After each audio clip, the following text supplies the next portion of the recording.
We are back on the road. Simulation Business Tour return across Poland and Europe, bringing decision makers, engineers and universities together around one thing: making better operational and investment decisions before they become expensive mistakes. Simulation Business Tour is a series of small, focused in-person events where real production and logistics processes are tested in simulation.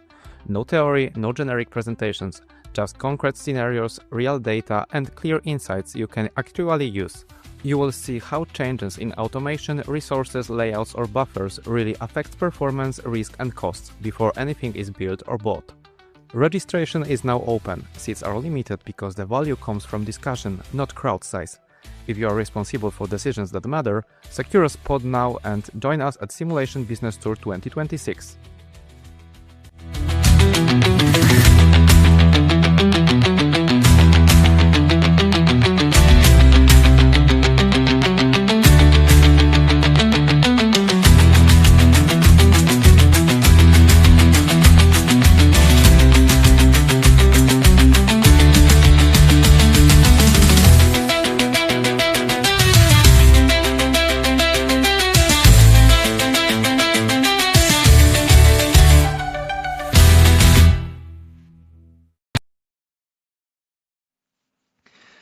Good morning, everybody. Welcome to our webinar. Today, we're going to do some automatic warehouse building flex. This is part one of this webinar. This year, we are changing this a little bit. Last year, we did a lot of introductory webinars when we shared the basic with you. And we've got a lot of requests that we should build some bigger models, show us how to approach bigger subjects, bigger simulation models. And the most common request was for automatic warehouses. So here we are doing this today. So today we're going to start building automatic warehouse. We'll start with some basic ASRS warehouse. And it's also something that a lot of you requested. And we're going to build it as we would do it in a commercial project. Yeah, this is also something we do a lot for our clients. We provide the workshop, we provide help to our simulation users, our clients, so we can build something with them together.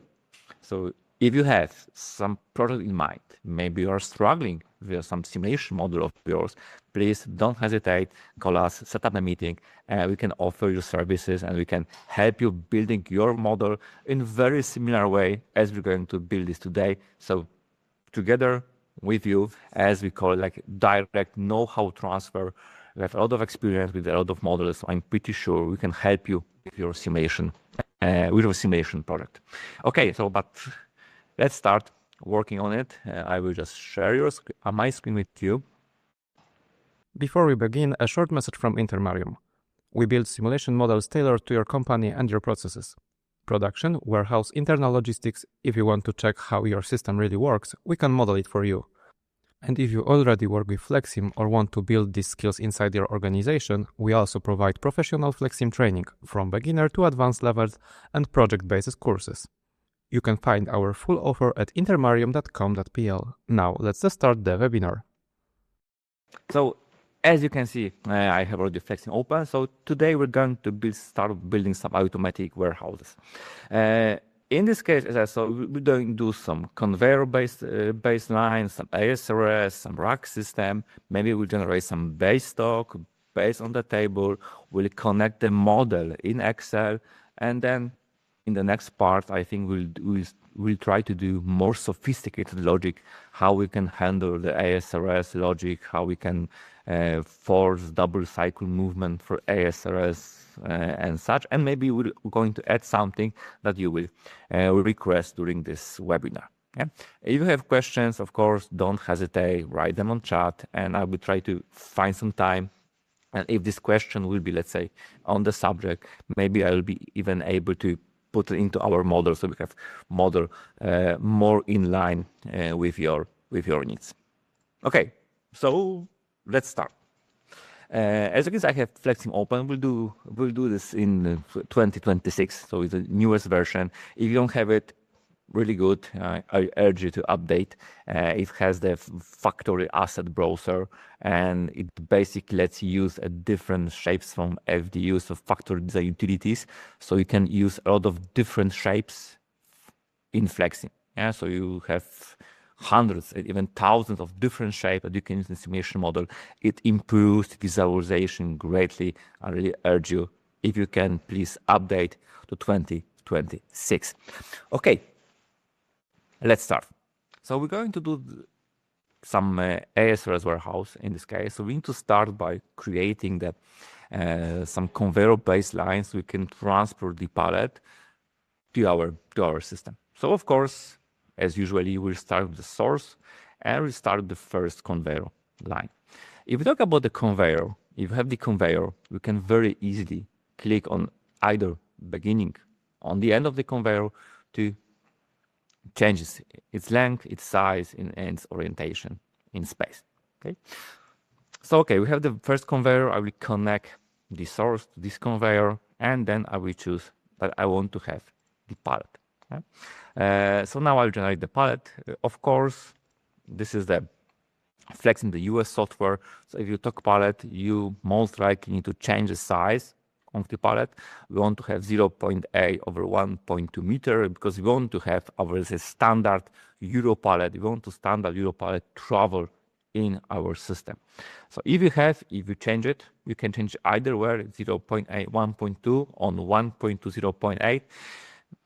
My preference is like this because then you have the right placing of the wood planks on the pallet, so it looks, let's say, right. So you have this Euro pallet. It's already there in FlexSim. I've changed its size to 0.8 and 1.2. And now if I have it, if I reset and run, the pallet will be moving through our conveyor-based system. Yeah?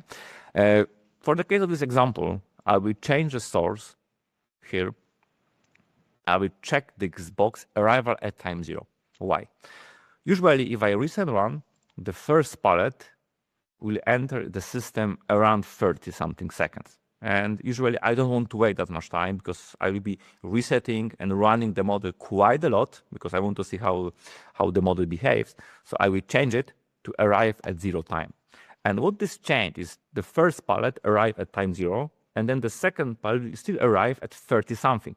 But I have pallet right from the start. So I don't need to wait this extra time to see how my model is going to handle this pallet. So if I reset and run, I will have the pallet. Okay, but let's say right now I see that the orientation of the pallet on my conveyor is not right. I want this to be moved 90 degrees. I want this to move like this. So if I want to change it, what we need to do is we need to click on the entry transfer that is right there. And here we have the entry orientation field. And here we can change how the pallet is oriented on the conveyor system. So forward X plus, I don't want it to be X plus. I want this to be Y plus. Plus is front, minus is the back of the pallet. So if I reset and run it, now the pallet moves correctly. Of course, I can also click on the conveyor. I can change the width to 0.85, for example, so a little bit bigger than the pallet itself, so it's more in line with what I need. Of course, we can change the visualization freely here.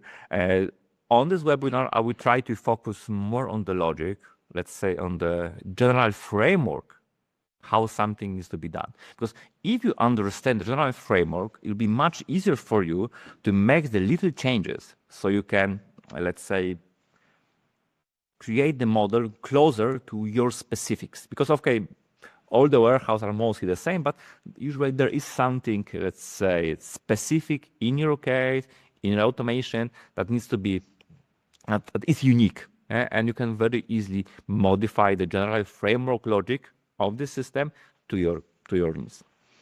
Okay, but we have the conveyor, we have the pallet. Okay, next thing I want to change, I will show you some neat trick. I don't want this pallet to be empty. I want this pallet to be, let's say, full. I want to visualize the full pallets. So what I will do right now is I will create the load on this pallet. So I will go to flow item bin. I have this pallet here. I can right click on it and go to animation. And in animation, I can create a surrogate shape. So I can drag and drop box. This box will be part of the pallet. So it's not something extra. It's part of the pallet. we can change its size to be, for example, 75, so little bit smaller in the pallet itself. We see this in that from three different perspectives, so we can perfectly align it on the pallet. So now I have load on the pallet. So now if I go back to the model and I will do reset run, I will see the pallet is full. So this is pallet with the load, is a full pallet. I can also change the texture on this box. So if I go to flow item bin, I can click on this animation, go to more visuals, and I can, for example, change the texture. Let it be our logo. And I can also change the color. Yes, I can also change the color how I please.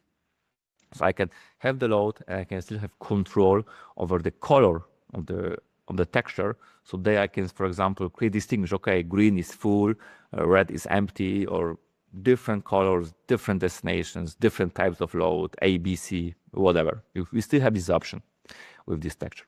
Okay, so I have this palette. So now if I reset and run, there's going to be the palette. It's my palette with my logo of my company, or any other information I need here that can be done. So we are good right now.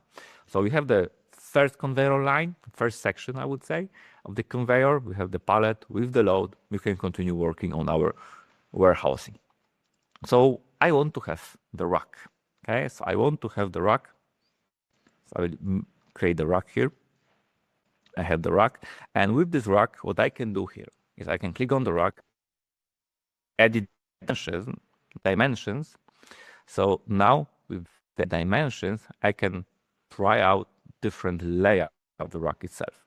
So I will click on the rack, go to edit dimensions, and what I want from my rack. In this case, what I want to have 10 levels. I want to have 24 bays in this case. And let's say, because this is standard rack for Euro pallets, I want to have 3 slots per base. And here we can modify what is the layout of my rack. By that, I mean how many levels, how many bays we want to have. And maybe you have some kind of pillar in the middle, so you can select any part of this rack and make it non-storable slot. Yeah, so nothing is stored in this case. It still has the numeration is still correctly represented, but in this case, we're not having anything there because there is a pillar or column there or any other obstacle in the warehouse. It's a pretty common thing. We don't want to create extra racking system between pillars, between columns. We want to have one rack with continuous numbering, with some storage, with some slots that are non-storable. So I will go back to variable slot for me. In this case, bay width is 2.5, let it be, slot is 83. Okay.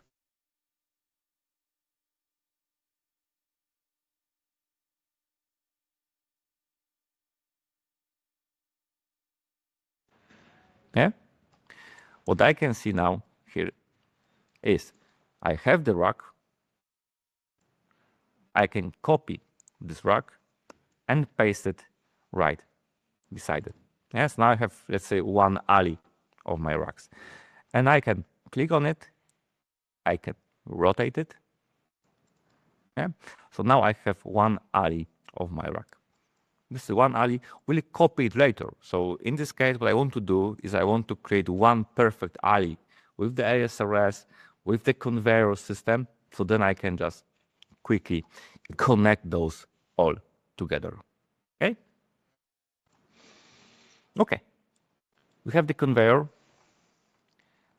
I will move it a little bit here, create another one like this. This is going to be my, let's say, main line. And from this main line,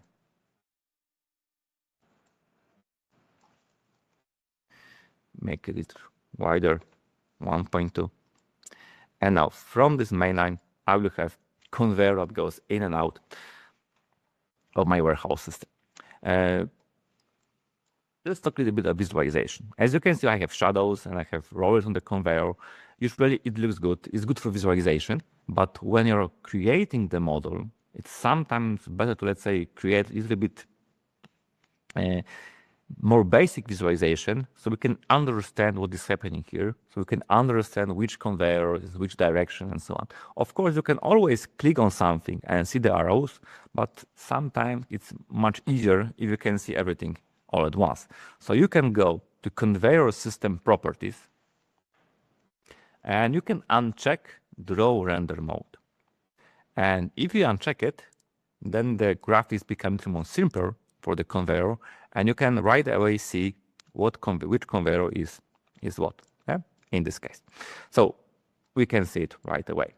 We also have the shadows on.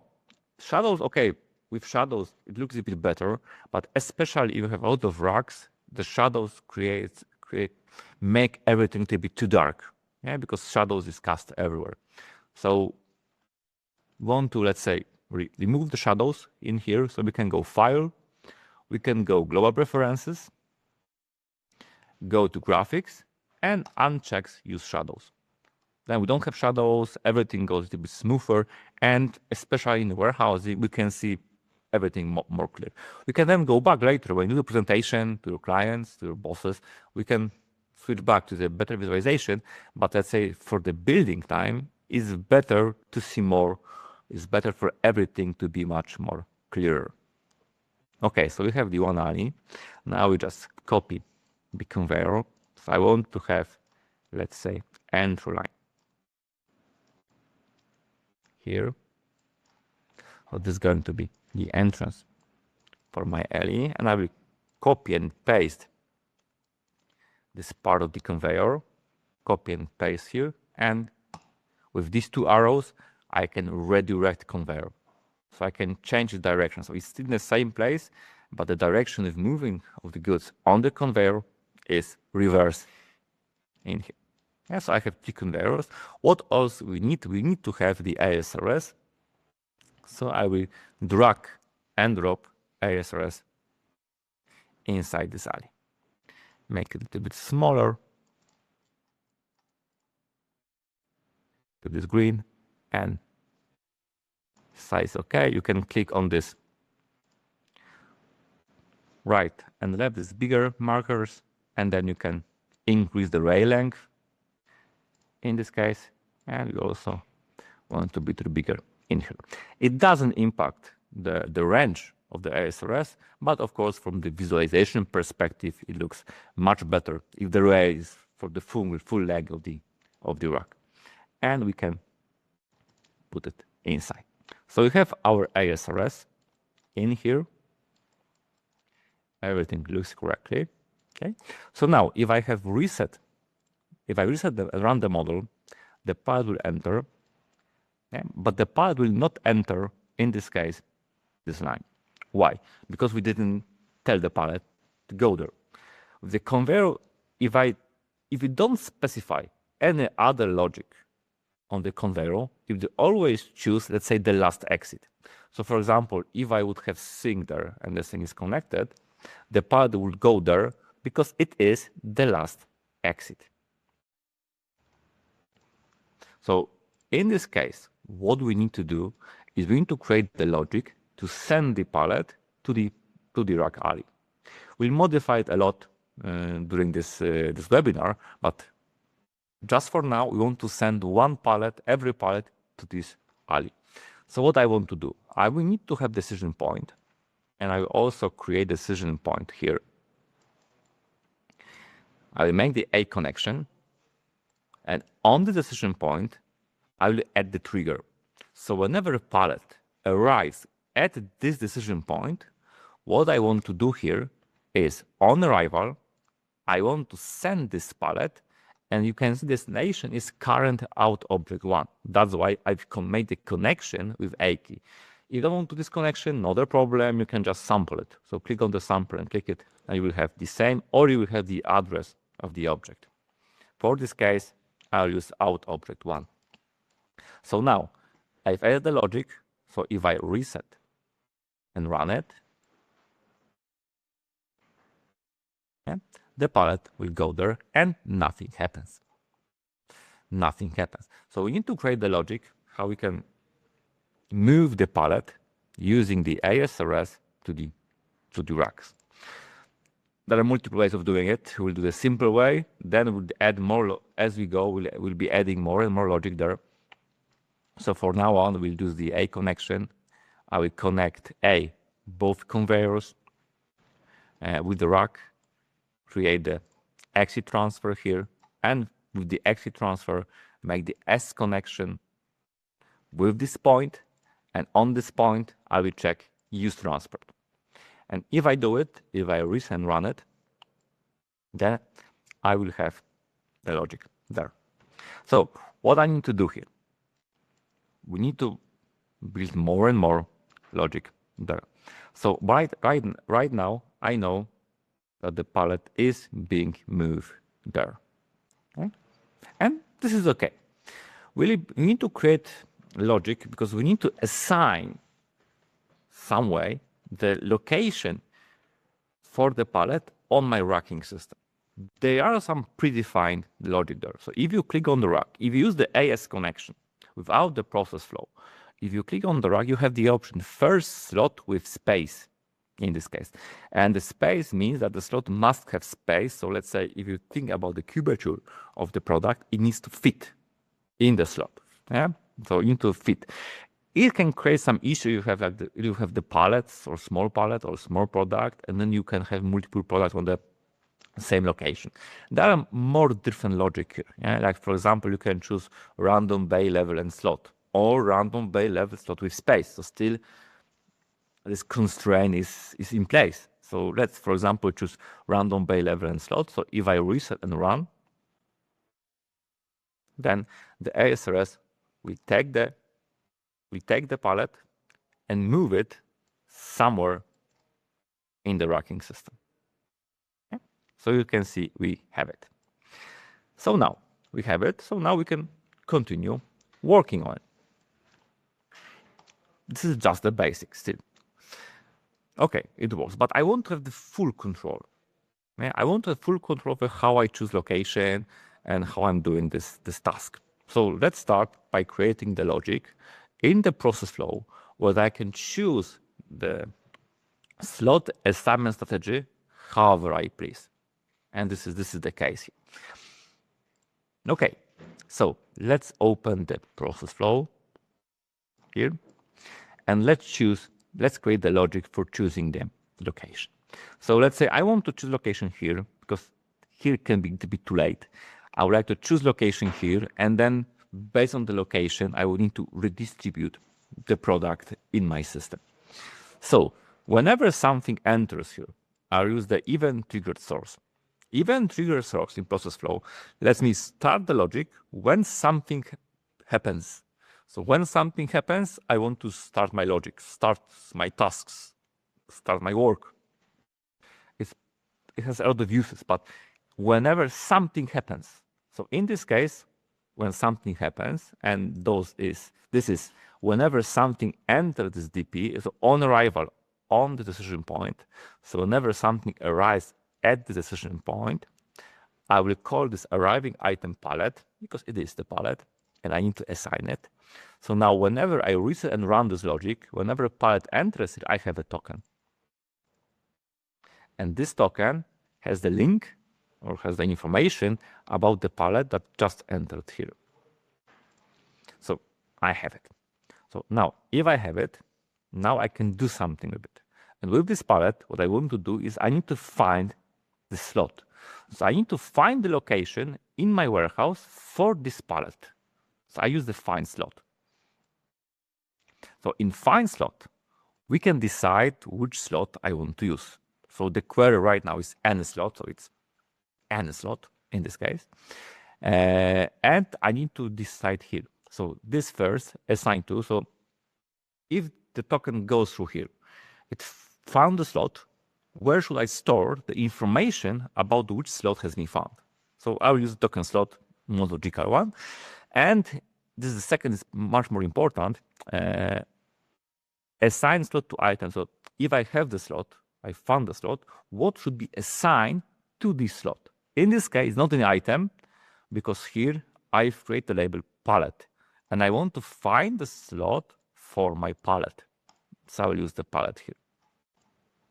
So now if I reset and run this, token got through here, and I have the slot that has been found in first one, first rack, first bay, first level, first slot, because the logic here is any slot. So any is good in this case. Okay, if you have it, so we found the slot, and now the palette just rise. Okay, for now we know we have it here, but we need to store somewhere the information where this palette goes, which rack was chosen, and so on, so we can later on create the logic from the perspective of the ASRS. So this is good now. So in this case, because we're going to switch the logic, so the AS is good if you want to have quick, relatively good-looking model without much detail what is happening here. And then the AS connections, good enough. But if you want to go into detail, if you want to create a specific logic, how something works, what is the logic, what is the algorithm there, then you need to switch to process flow. So in this case, we will switch to process flow. So for this case, I will just delete the connections that I have here. This can be still be there. If you don't want the palette to move outside the bound of the conveyor, if you create the exit point without any connection, then the palette will automatically stop at the end of the conveyor line. So it's still pretty useful. So we have a token, and each token represents palette. So this token is this palette, and this token is that palette. Okay, so we need to tell FlexSim what to do with it and who's going to do it. So, and I won't do this logic, so I can then very easily copy it multiple times, because I don't want to build it more and more if I want to add under ASRS on, make some changes. I want this to be as universal as possible in this case. Okay, so I have a slot, and this is good. I have a slot, I have two racks. So from this, I have palette here and slot. And I need to get the information from the slot, which rack should I go to? Because I know the slot, the address. So it's first rack, first level, first base, first slot, but I only need to know the information about the rack. Because if I have a rack, then from the rack perspective, I can find out the rest of things I need for my logic. So I have find slot, and I'll use the assign labels here because I want to find rack. Quick save, you never know what will happen. So I will find rack. So I want to have my rack. And I have the slot, so I can write here, and this is something we need to write by hand, that from the slot perspective, I need to tell FlexSim, okay, this is my storage slot, and I want to find out the storage object. So from the slot perspective, I want to find out what is the object that contains the slot. So I have the rack. So now if I reset and run, now I have the slot, and I have the information about the rack. Okay, so this slot is on the rack number 1. So if I have it, now I can know where this should go. And again, I want to do it as universal as possible. So if I know the rack, I need to build it in a way so I know everything. So in this case, what I'm going to do, I will make the S connection just to have the reference for the other, let's say, object that I need to use in this inbound move. So I will make the S connection from both of the racks to ASRS. So now I know that my ASRS is always connected, in this case, it's always connected to the rack with the first connection. Now I will do the connection, both racks with S connection to this decision point, in this case.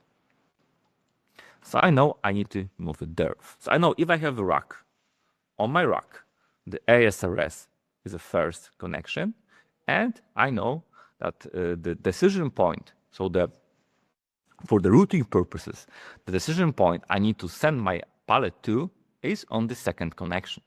So now, if I have it, I don't need to have this logic on the trigger on arrival, because this is something that will be done in the process flow. I think it's always a better idea to have centralized logic, so everything is in one place, so you can have full control. Because then, let's say you build a simulation model, you build it for 1 month, 2 weeks, or some long period of time, and I'm pretty sure you will forget that you had this one logic somewhere on the trigger on some decision point. And you will have very hard time to figure out where did you put it. Okay, so I have the rack. So if I have the rack there, I have the pallet. So now I can create the logic using the custom code here. And with the custom code, I can use the control, conveyor, and I can send the item on the conveyor. So I want to send, in this case, my pallet. I want to send it to this decision point that is connected with the rack with the second port. So in this case, what I can do here, I can hit the label, I have the rack, and I can just write token rack centered object 2. As you can see, if you start writing something after the dot, FlexSim tries to help you with the right command, and you can click tab or enter to autofill what you need. So it's a second connection. So let's call it send the pallet to the right, the alley. So now if I reset and run it, the pallet will be sent to this alley because it knows that this is connected via second central port here. We don't need to have this connection also. Why is it important? It's important because if you choose some random logic and you have, I know, 10 alleys, this would work all the time. So it doesn't matter if you have 5 alleys or 10 alleys or 20 alleys, it will automatically route your pallet to the right alley. And because it's always the alley connected via central port. So now if I reset and run, it goes correctly. Okay, so now if I have it, I can continue. We can make it a bit simpler because we have the rack, yeah? And then we can create assign labels or put it in the same assign labels and let's say find other objects, yeah? And we can create some extra label. So we have like the DP entry, so decision point that enters, and we can have also the ASRS as a logic there, because we know that this is the rack centered object second, and we know that the ASRS is number 1. Because if we do it, if we create these parameters or this label, it will be easier for us to track and to understand what we have, because everything is at our disposal. We don't need to create more complicated coding somewhere along the way. So now I can also change it here. Instead of this rack, I will just choose DP entry. So now reset run it, and enter. Okay, very good. We send the right, yeah. And now, because we have decision point, it can be also useful because we want to wait until this pallet reaches this decision point. So, and if you want to stop the pallet in a specific location, you can still use it by clicking on the decision point. Instead of center, I'll use the leading edge. So I want to stop the pallet in the specific location when the front of the pallet reaches this point, with a leading, and I will write add the wait for event. So I'm going to where for arrival to DP, decision point. I will sample it, decision point, on arrival. And because I want this to be universal, I will change it here to token label and DP enter. I want this to be this specific. So I want this to be specific decision point that waits for specific pallet. So in the arriving item, I will use pallet match. So the pallet I have on my token needs to be matching the pallet that just arrived this decision point. Because it may happen, it surely happen, that I will have 20 pallets in the same time, or 5 or 10, whatever, en route to some location.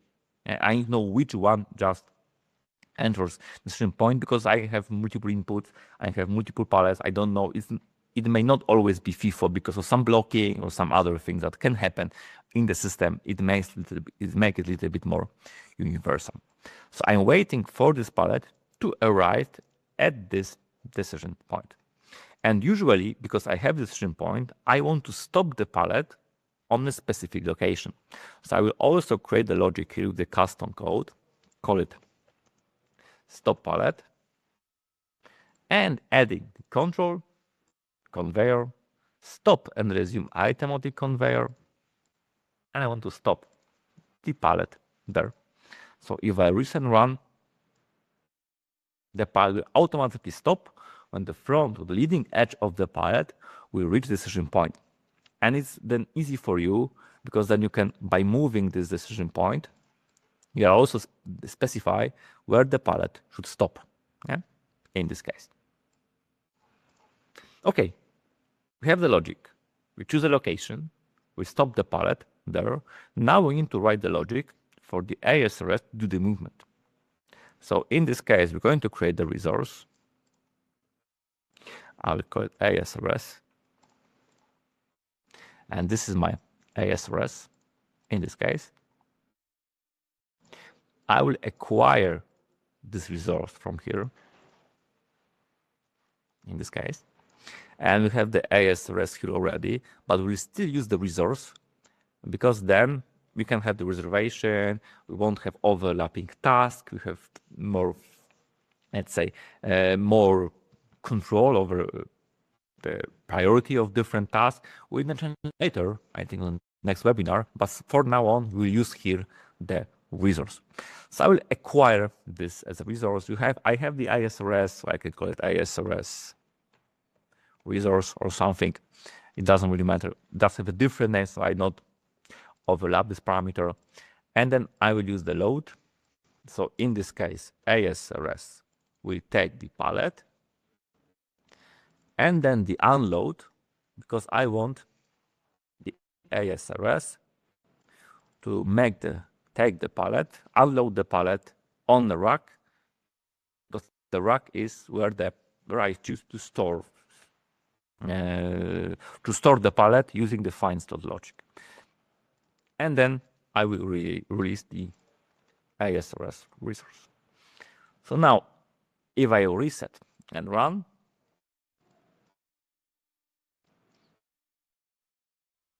it stops, ASRS takes the pallet and place it on the location. Okay, we're good for now. Now let's talk a little bit about the find slot.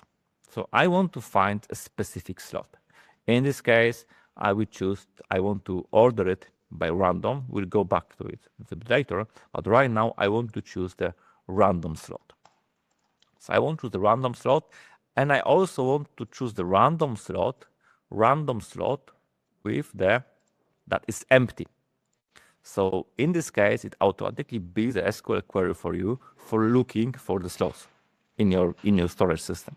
So in this case, it added slot items when equals 0, so nothing is there. If you have double dip, it can be less than 2, for example. And order by random, it means I want to return the random empty slot in my warehouse. Okay. And for now on, we have everything set. So the ASRS is picking the product and is choosing random empty slot somewhere on the left or on the right. So we have one alley, have the movement, we have the ASRS that picks the product and puts this on the rack. Of course, we only have one ASRS, pretty long rack. We have already some blockages. We'll go to it in the moment. Okay. So far, so good. So what should we do next? Next thing we do is we want to add more alleys. Okay? So in this case, I can just select it and Control-C and Control-V it.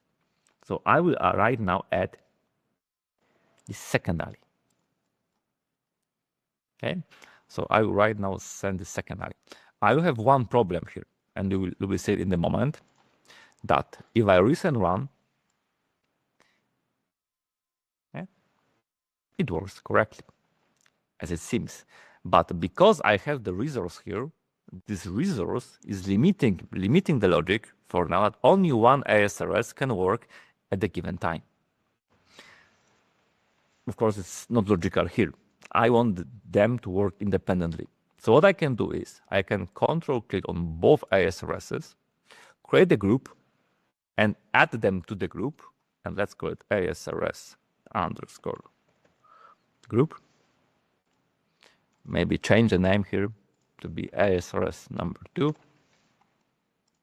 And in my ASRS here, I will use the group. So I want this resource to be my group, and I want to acquire the specific resource from this group.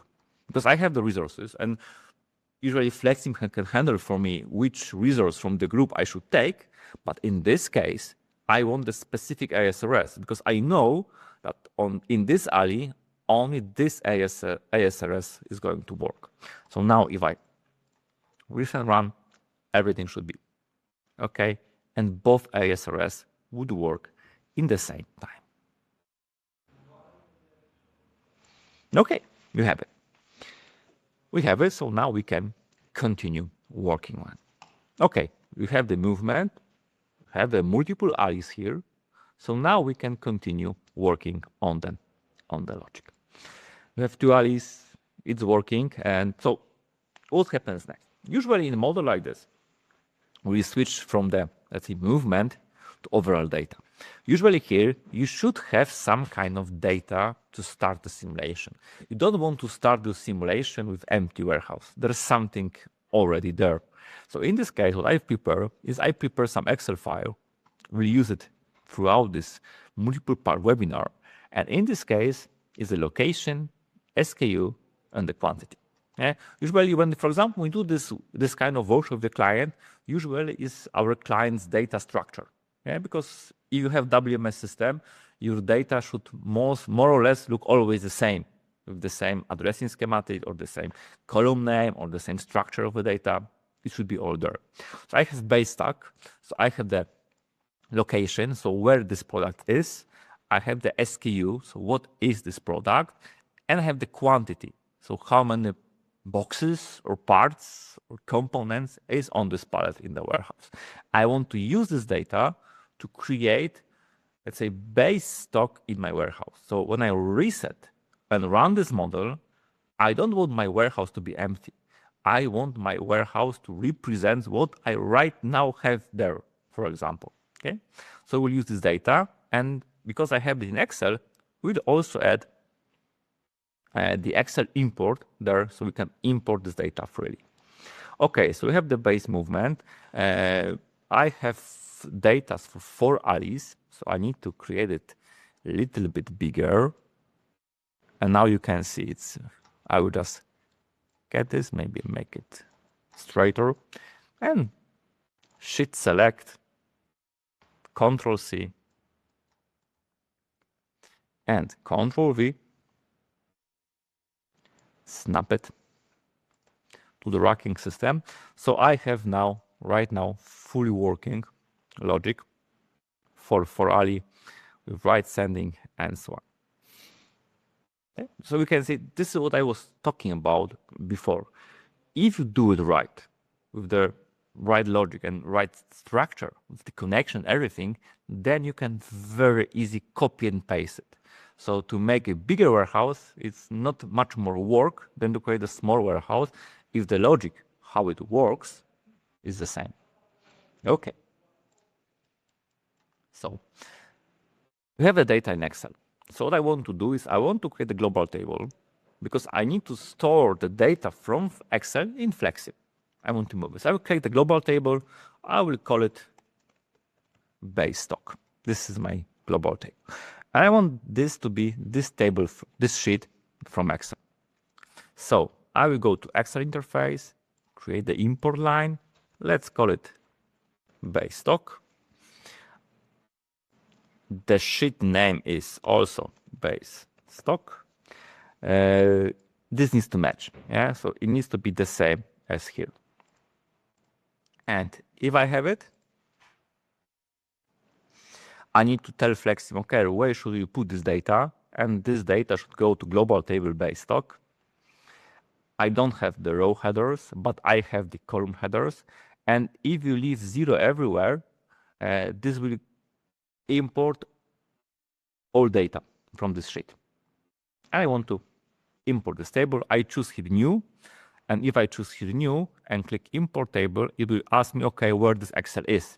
So you can click, open, and then it will try to import this data from Excel into your simulation model. Yeah, I think we have around 1,000 of different products that are randomly spread out in there. Data set is values only, is very fast. I think this is something you should use.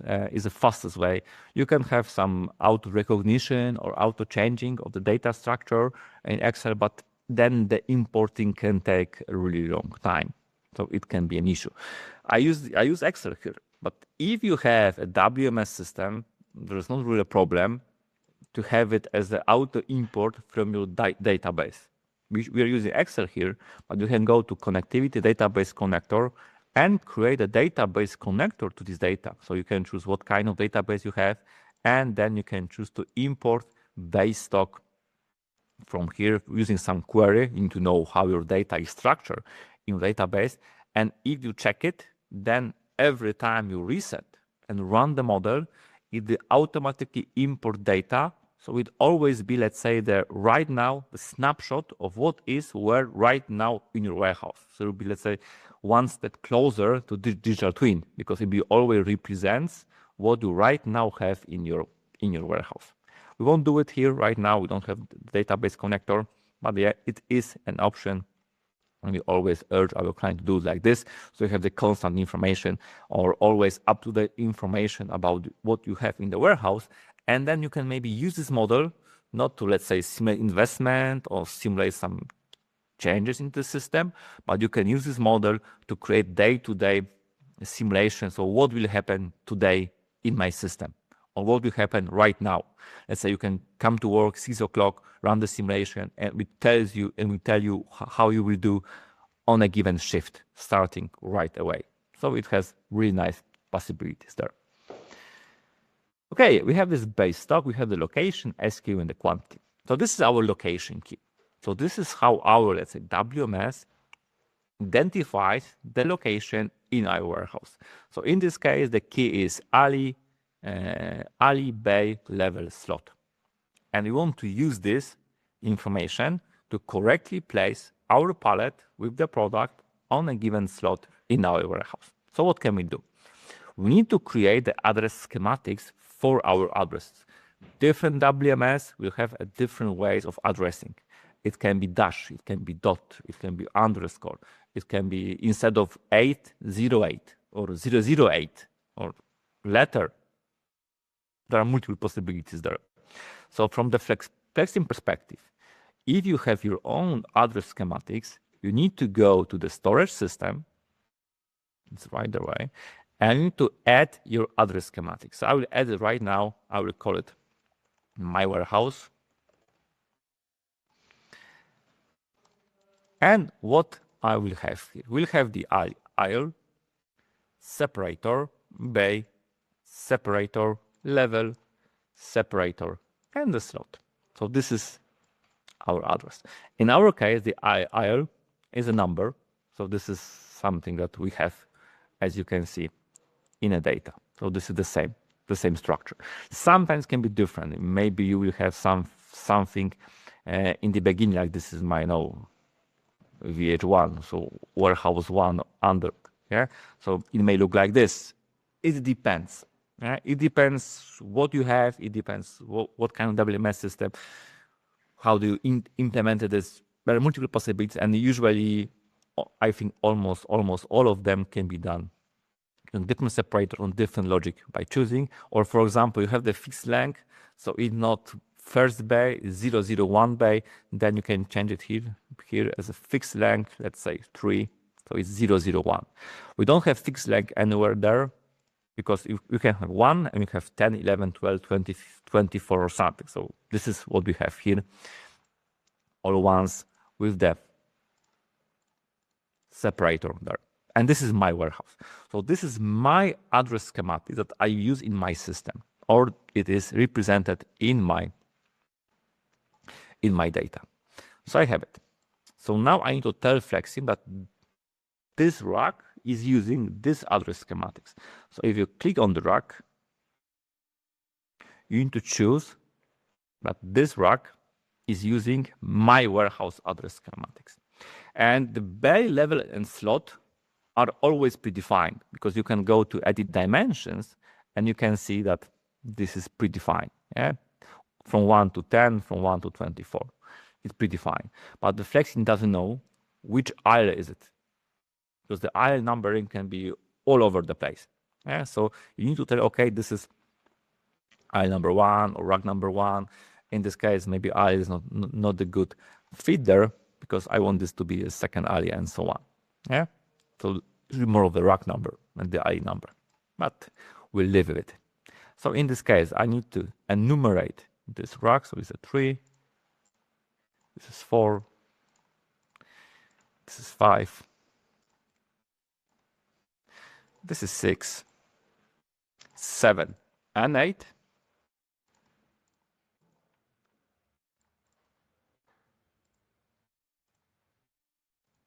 And 8.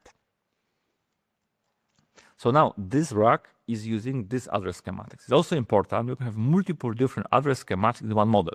Because for example, maybe you have the pallet warehouse is using a different schematics, and maybe you have some, I don't know, container mini load or pushback rack, and it's using different address schematics. It can happen, so you can have multiple address schematics for different racks, for different objects in one model. So we have the address schematics. But if we have the address schematics, then we can use this information to recreate stock in the warehouse. So let's now do it. So how can we do it? I will start by adding the schedule source. It will generate me 1 token at 0 times. So let's say more or less at the start of the simulation. And then I will use the run subflow. I will use the run subflow here to create the logic for creating everything I have here in this table. Why I use run subflow and I'm not using the schedule source that creates multiple tokens? Because then it's easier for me to create multiple logic, and I have more control over the order of creation. So sometimes it will be important, because we are in discrete event simulation tool, sometimes it will be important what happens first. It all happens at the same time, but still something happens before other. So it's important to control what happens first. So that's why we're using run subflow, and I will name it here the subflow to create base stock. This is what I want to do here. So in this case, I want the quantity. I want to do it as many times as I have rows in my table. I will do it one at a time. Later I will tell you why. So as many times as I have row in base stock table, and for every token, I will create the label which stores the information with the creation rank function, will store the information from which label I'm taking the data. So right now I have it. It happens. So if I reset and run it, I have 1 token with table row 1. Yeah, because it's the first token, so it is the first row. Okay, so let's add the sign labels, and let's say, okay, there are some parameters or variables I want to use here. And I have 3 things here. I have the location, SKU, and I have the quantity. So I will create 3 labels here. One is the SKU. Oh, let's start maybe. One is the location. I will call it location address because it's a location address, and there's a function location, and you shouldn't have the labels that are named same as functions. So location address, to the location address, and I will use sampler to sample it. So it's a 1 but instead of 1, I will write token dot table row. So take me from the first row, or second, third, fourth, and so on and so on. And this is location address. Then I will have SKU, and I copy and paste this right there too, because it's on the second column of the SKU. And then I will have the quantity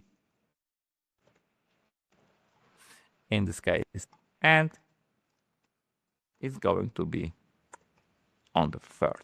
So I have 3 parameter variables each row: location, SKU, and the quantity. So now if I reset run for the first token, I can say it's 2832, some string, and quantity is 18. That's also why I choose here to do it one at a time, because if you uncheck it, it will always generate me 1000 tokens at some time, and I will have really hard time to debug it, to understand maybe where I have a problem. Or if I have missing location, the model will stop with 1 token with the missing location, so I know which location I'm missing, because maybe I made my rack too short, or I have other issues. Maybe I forget about some area or some racks, or maybe I have some wrong data. I will see where this problem is located. So I have these parameters. It's good. I have these parameters. I will create object. In this case, I will create our palette. So flow items is our palette, and I will call it token.palette. I will create it in the model right now. Later I will move it to the rack, because right now I don't know where should I place it. So let's go create palette. So I have the parameters and I have the palette. I need to find the slot because I have the address. But from the address, so address is just the string, just the text, I need to find the slot. I need to translate this address to, let's say, the FlexSim language. So how the slot could be located in there. So I will use, again, assign labels to find slot. So I want to have the slot, and I will use the warehousing and get storage slot by address. You have the predefined function there, and what we need to choose is I'm not using the token address, I choose the name location address. So it will try to find me the slot based on this particular locations. I have the slot. In this case is first rack, 8 bay, third level, and second slot. So it's all okay. So I have this slot. Okay, if I have the slot, now I need to assign this product to this slot, because I have a slot, but I don't have the assignment there. So it's slot with a product, but I don't have the connection between those two. So in this case, what I want to do is I need to assign the slot to palette, and data, well, control in this case, warehousing, assign direct, because I know what goes where. So it's going to be my palette should be assigned to my slot, and I find the slot here. So I have the slot, I need to assign. Now I need to move this palette to this rack. So in this case, I want to find the slot. I need to find the rack. And I already have this logic written there, find rack, so I can just copy it and put it there. Because I'm using everywhere the same name, so slot is always a slot, I can very easily copy and paste logic from one place to another, and it still works. So I find the rack, and then I need to move my palette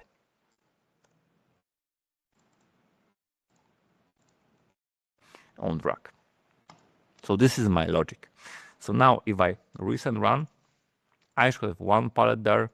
I'll use binocular. Oh, I'll use the center view there.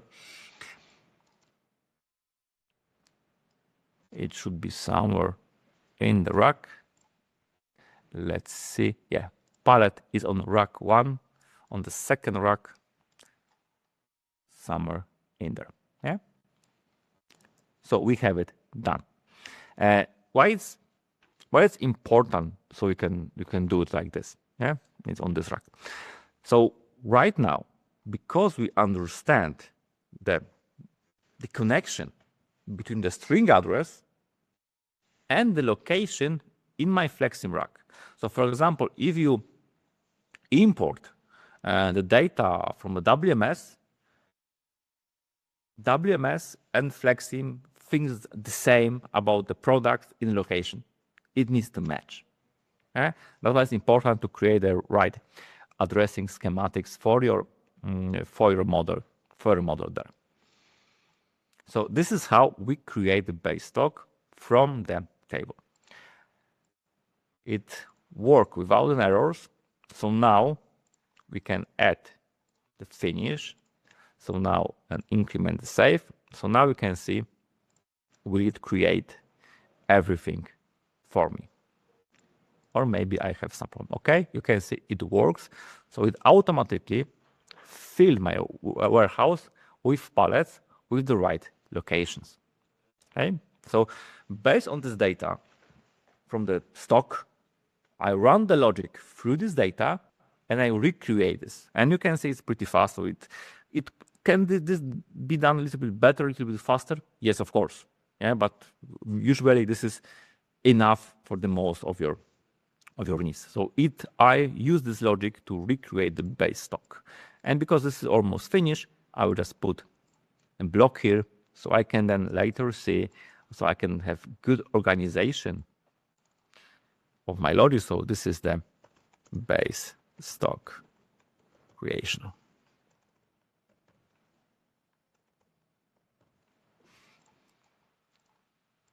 And also good, if you have it, you can Control-C and Control-paste it to different model.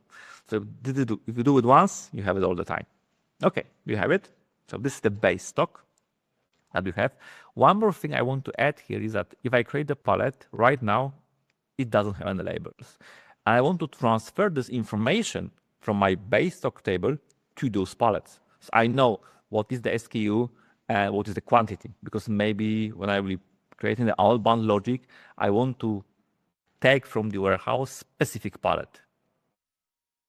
So in this case, what I want to do here is I want to take specific pallet. So on the create pallet, I will use this parameter and put it on my table. So in this case, I will most likely use the S and the quantity. Most likely I won't need to have the location there. So I will use this as a SKU and the quantity, I make a typo there, quantity will be the quantity from the table. So now, if I reset and run it, everything looks the same, but on the pallet, I know that this is the SKU. Yes, this is the SKU, and I know this is the quantity, so number of products I have on this pallet. Okay. Great to have you with us. If you find this content useful and want to improve your simulation model or are considering implementing FlexSim in your company, please contact us at flexsim@intermarium.com.pl. Okay, we have the base stock, so our warehouse filled with the pallet. So now if I reset and run, I already have some pallets in the warehouse and I'm adding more using my logic. This is kind of important framework, yeah, because if you know how to create the base stock from your data, how to, let's say, one reference alley in your warehouse, it's very easy to copy and paste, and it's very easy to create larger models. Because, okay, we have the small warehouse, but in this case, even if we have, I don't know, 10,000 locations or 20,000 or 100,000 locations, it will be done more or less the same. So the logic for creating base stock will be the same as I have here, just I will have more rows in the table, maybe different address schematics there, but still very closely. And then, of course, we'll also be making a lot of changes in the, let's say, layout, because in order for this to work, given location needs to exist. And because if you didn't find the location, so if you couldn't find the slot, then you won't be able to place the pallet there. Yeah? So it needs to exist somewhere in the model. Yeah? If you're unsure, of course, the FlexSim automatically creates some errors for you that he couldn't find it. But then if you have issue, you can use the decide and write the conditional decide that token slot, mean that if this slot exists. Yeah, so then if it returns the null, you have the option, okay, I want to put in the table, write the addresses, create the extra global table with all the error addresses of errors, all missing locations or such, so you can then debug, maybe see if data is okay, maybe add some racks, maybe you have some other problems somewhere, it's up to you. Yeah? It can be an issue with the bigger models, but you can also, if you click on the rack, if you have all this field, you can have this as a compare properties. So if you click here for the racks, you want to create a table for you where you can compare all different racks in your system. So let's say address schematics, which is what? Naming, start, level, and such. It's a very good tool if you're looking for some problems, or if you want to double check you have everything, if the address is okay everywhere, and other things. We have one more problem here. I will tell you about it in the moment. What we did here is we rotate the rack. Yeah, so we want to have the front rack here. The front is always this brown one. And because we rotated it 180 degrees, from the numbering perspective, this is the first bay. But for this rack, this is the first bay. Yeah, because we rotated it 180 degrees. And we want this to be the first bay, and we want this here to be the first bay. And if you want to change it, you can click on the rack, and here you have the progression. So if we change the progression on the right rack to X minus, so it's also in the other ways with reverse. So in this case, now this is the first one, not the last one. This is the first bay. So or every even or odd rack, depending how you look at it, you need to change the progression. So the first bay is opposite of the first bay on the other rack in the same alley. And so this is something we need to change. Did I change it correctly? Yeah. For every rack. If you do it before you copy it, you don't need to change it. Yeah. That's also important to create the first alley right the first time, because if you copy it 50 times, you don't need to make the changes in the 50 alleys. Yeah, so let's say think it through for the first alley and then build it and copy it so you have less work in the end. We have also those racks, and it's always a good idea from the perspective of the model to create the groups. So I will select all my racks, made the groups out of it, so add to new group. I will call it rack ASRS. Because then later it can be hard for you to select just racks, because you will always select with ASRS. And usually it's good you have the group, select it, click on any of the racks, and I can, for example, change the visualization of my racks. So if I have it, I click it, I can okay, but this is the wire mesh rack. Yeah, in this case. Or maybe if you want to do some debugging or such, maybe you can click on it and you can change it. Okay, it's not a wire mesh rack.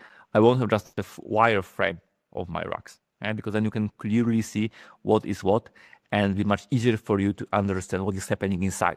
Let's say you're having some shutter models or double deep racks. Yeah, then it's even easier for you to see what is happening inside, because if you use standard rack, it may be kind of obscure to see what is happening there inside.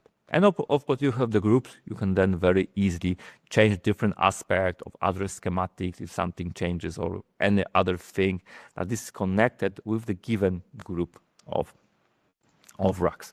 It's also important if you copy something and it was belonging to the group, if you copy it, it's also part of the group.